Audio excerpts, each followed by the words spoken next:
কচাচমুখী সন্মিলিত মঞ্চই পৃথক মমতাপুৰ ৰাজ্যৰ দাবী আৰু অসমৰ কচাচমুখী জনগোষ্ঠীৰ জনজাতিকৰণৰ দাবীত অহা 21 জানুৱাৰী তাৰিখে 12 ঘণ্টীয়া অসম বন্ধৰ কাৰ্যসূচী ঘোষণা কৰিছে আৰু যোৱা 7 জানুৱাৰীৰ শ্বহীদ দিৱসতেই ঘোষণা কৰা এই কাৰ্যসূচীৰ পিছতেই অসম আৰক্ষী এতিয়া সষ্টম হৈ গৈছে। দুৰ্ভাগ্যজনক কথা, এই বন্ধৰ কাৰ্যসূচী প্ৰত্যাহাৰ কৰিবৰ কাৰণে আক্ৰাচুৰ সভাপতি ক্ষিতিশ বৰ্মনক বঙাইগাঁও আৰক্ষীয়ে হাৰাশাস্তি কৰি আছে, তেখেতৰ পৰিয়ালক হাৰাশাস্তি কৰিছে। আনকি ক্ষিতিশ বৰ্মনক বিচাৰি পেলাই আৰক্ষী চলাত কৰি ফুৰিছে। ক্ষিতিশ বৰ্মনক নাপাই পেলাই তেখেতৰ বাসভৱনত আৰক্ষীয়ে এখন লিগেল নটিচ জাৰি কৰি আছে।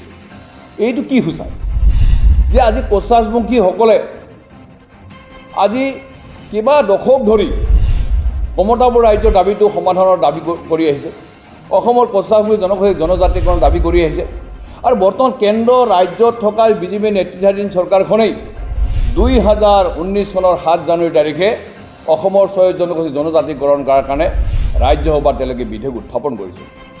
অসমৰ মাননীয় মুখ্যমন্ত্ৰী তদানীন্তন মুখ্যমন্ত্ৰী সৰ্বানন্দ সোণোৱালৰ যেতিয়া বিত্ত স্বাস্থ্যমন্ত্ৰী আছিল, তেখেতৰ অধ্যক্ষতাত কচাচমুখী জনগোষ্ঠীৰ এই সমস্যাবিলাক সমাধান কৰাৰ কাৰণে কেইবাবাৰো আনুষ্ঠানিকভাৱে খানাপাৰাৰ প্ৰশাসনিক প্ৰাধিকৰণ মহাবিদ্যালয়ত বৈঠক কৰিছে আৰু তাত তেখেতেই সমাধান উত্তৰ উলিয়াই দিছিল। আৰু আমি আশা ভাবিছিলোঁ যে কেন্দ্ৰ ৰাজ্যত থকা বিজেপি নেতৃত্বাধীন চৰকাৰে বিধানসভা লোকসভা নিৰ্বাচনত তেওঁলোকে যি ভিজন ডকুমেণ্টত প্ৰকাশ কৰিছিল, নিৰ্বাচনী সভা সমিতিবিলাকত গৈছিল, নিৰ্বাচনী ইস্তাহাৰত প্ৰকাশ কৰিছিল, এই কথাটো তেওঁলোকে আখৰে আখৰে পালন কৰিব। কিন্তু দুৰ্ভাগ্যৰ কথা, আজি কেন্দ্ৰত 3বাৰকৈ তেওঁলোকৰ কাৰ্যকাল আজি চলি আছে। অসমত আজি বিজেপি নেতৃত্বাধীন চৰকাৰ 2বাৰকৈ চলি আছে। সৰ্বানন্দ সোণোৱালৰ পিছত মুখ্যমন্ত্ৰী ডক্টৰ হিমন্ত বিশ্ব শৰ্মাৰ নেতৃত্বত এতিয়া চৰকাৰ চলি আছে আৰু মুখ্যমন্ত্ৰী মহোদয় কেন্দ্ৰীয় চৰকাৰে গঠন কৰি দিয়া মন্ত্ৰীগোটৰ অধ্যক্ষ হিচাপে তেওঁলোকে কাৰ্যনিৰ্বাহ কৰি আছে। কিন্তু তাৰপিছতো আজি কচাচমুখী জনগোষ্ঠীৰ সমস্যাবিলাক সমাধান হ'ল। কেন্দ্ৰীয় চৰকাৰে কৈছে যে ৰাজ্য চৰকাৰে প্ৰতিবেদন নিদিয়াৰ কাৰণে তেওঁলোকে আজি জনজাতিকৰণৰ বিষয়টো সমাধান কৰিব পাৰে। ডেট মিনছ যে ৰাজ্য চৰকাৰখনে আজিলৈকে কেন্দ্ৰীয় চৰকাৰক 6 জনগোষ্ঠীৰ জনজাতিকৰণৰ বিষয়টো সমাধান কৰাৰ কাৰণে কেন্দ্ৰীয় চৰকাৰে প্ৰতিবেদন দিয়া নাই। মুখ্যমন্ত্ৰীৰ লগত যিবিলাক আমাৰ বৈঠক হৈছিল, প্ৰথমে জাতীয় সংগঠনবিলাকে মুখ্যমন্ত্ৰী কৈছিল যে 60% 40% হৈছে। তেখেতৰ সতীৰ্থ মন্ত্ৰী পীযুষ হাজৰিকাই অনুৰূপ কথা তেওঁ প্ৰকাশ কৰিছে আৰু ওচৰে সমাধান কৰাৰ তেওঁ প্ৰতিশ্ৰুতি দিয়া নহয়, তেওঁ সমাধান হোৱাৰ কথা আশ্বাস প্ৰদান কৰিছিল। কিন্তু আজি তাৰিখলৈকে নগ'ল। এতিয়া কচাচমুখী জনসাধাৰণৰ জাতীয় সংগঠনবিলাক ক্ষোভিত হৈ পুনৰ আন্দোলনত আজি নামি পৰিছে আৰু সেইকাৰণে 21 জানুৱাৰী তাৰিখে 12 ঘণ্টীয়া অসম বন্ধৰ দৰে কাৰ্যসূচী হাতত ল'বৰ কাৰণে তেওঁলোকে বাধ্য হ'ল।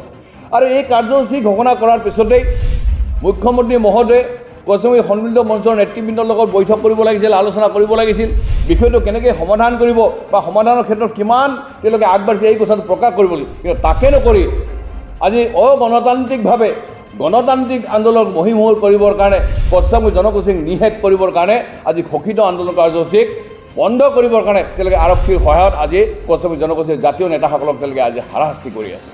এইটো এটা ফেচিষ্ট মানসিকতাৰ চৰিত্ৰ। আজি গণতান্ত্ৰিক দেশত যদি গণতান্ত্ৰিক আন্দোলন কৰিব নোৱাৰোঁ, তেতিয়াহ'লে কি আমি হাতত বন্ধুক তুলি লৈ কেলৰ দৰে আকৌ জংঘলত যাব লাগিব নেকি? চৰকাৰখনে আওপকীয়াকৈ এইটোকে আমাৰ উদ্গনি জনাইছে যে তোমালোকে গণতান্ত্ৰিক আন্দোলন কৰিব লাগে, গণতান্ত্ৰিক আন্দোলনক আমি কেৰেপ নকৰোঁ, তোমালোকে গণতান্ত্ৰিক আন্দোলন কৰিলে আৰক্ষীৰ হতুৱাই যিকোনো পন্থাৰে আমি তোমালোক দমন নিপীড়ন কৰিম, যে তোমালোকে জংঘলত যোৱা আৰু জংঘলত যাই সহস্ৰ পন্থাৰে তোমালোকৰ দাবী তুমি কৰা। এই কথাটোৱে আজি ৰাজ্য চৰকাৰৰ কাৰণে ক'ব বিচাৰিছে নেকি? যাৰ কাৰণে আজি অনিচ্ছা সত্ত্বেও আজি তেওঁলোকে বন্ধৰ কাৰ্যসূচী হৈছে। আজি মুখ্যমন্ত্ৰীয়ে কচাচমুখী জনগোষ্ঠীৰ জাতীয় সংগঠনবিলাকত মাতি নি পেলাই এই বিষয়টো সমাধান কৰাৰ কাৰণে কেনেকৈ ৰূপৰেখা কৰিব পাৰে তাৰ কাৰণে ব্যৱস্থা কৰিব, কিন্তু তাকে নকৰি আজি তেওঁলোকে আজি আৰক্ষীৰ জৰিয়তে আজি কচাচমুখী জনগোষ্ঠীৰ গণতান্ত্ৰিক আন্দোলন আজি নিষেধ কৰিব খুজিছে, মহীমূল কৰিছে, আজি দমন নিপীড়নৰ জৰিয়তে তেওঁলোকে আজি আমাক পথদমিত কৰিব বিচাৰিছে। গতিকে চৰকাৰৰ এই কাৰ্যক কচাচমুখী জাতীয় পৰিষদে আমি ধিক্কাৰ দিছোঁ, গৰিহণা দিছোঁ।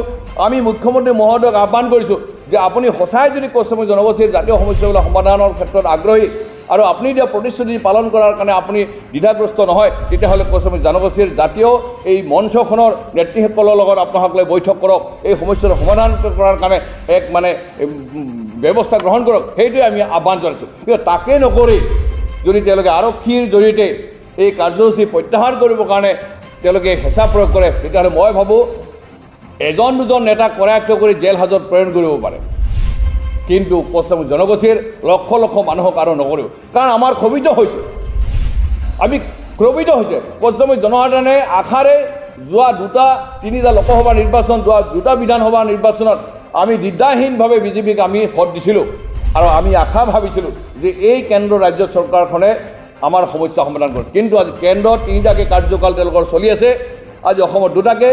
এই সময়ছোৱাত কিন্তু এই বিষয়টো সমাধান কৰাৰ ক্ষেত্ৰত কোনো ধৰণৰ আজি তেওঁলোকে ব্যৱস্থা গ্ৰহণ নকৰিলে, যাৰ কাৰণে পশ্চিম জনগোষ্ঠীৰ জাতীয় সংগঠন আৰু জনসাধাৰণ এতিয়া ক্ষোভিত হৈছে। গতিকে ক্ষিতিশ বৰ্মন ডাঙৰীয়াই গ্ৰেপ্তাৰ কৰি আৰু দুই এটা নেতাক গ্ৰেপ্তাৰ কৰি জেল হাজতত প্ৰেৰণ কৰিলে পশ্চিম জনগোষ্ঠীৰ জাতীয় আন্দোলন এইবাৰ স্পীড কৰিব নাই, এই কথাটো স্পষ্ট কথা। আমি ডাঙৰ খাইছোঁ আৰু সেইকাৰণে কৈছোঁ যিহেতু BTC নিৰ্বাচন আহিছে আৰু বিধানসভা নিৰ্বাচন আছে, আপোনালোকে যদি বিধানসভা নিৰ্বাচন বৈতৰণি পাৰ কৰিব খুজিছে তেতিয়াহ'লে পশ্চিম জনগোষ্ঠীৰ জাতীয় এই সমস্যাবিলাক তাৎক্ষণিকভাৱে সমাধান কৰক। অন্যথাই আত্ৰাসী যিটো ঘোষণা কৰিছে যে বিজেপি হাতাওক পশ্চিমবংগ বাচাওক, এই কাৰ্যসূচীৰে আমি সমগ্ৰ অসম আমি উত্তাল কৰিবৰ কাৰণে কিন্তু আমি বাধ্য হৈছোঁ। আজি কেন্দ্ৰ ৰাজ্য চৰকাৰখনে আজি কেৰেলৰ আজি সমস্যা সমাধান কৰা নাই।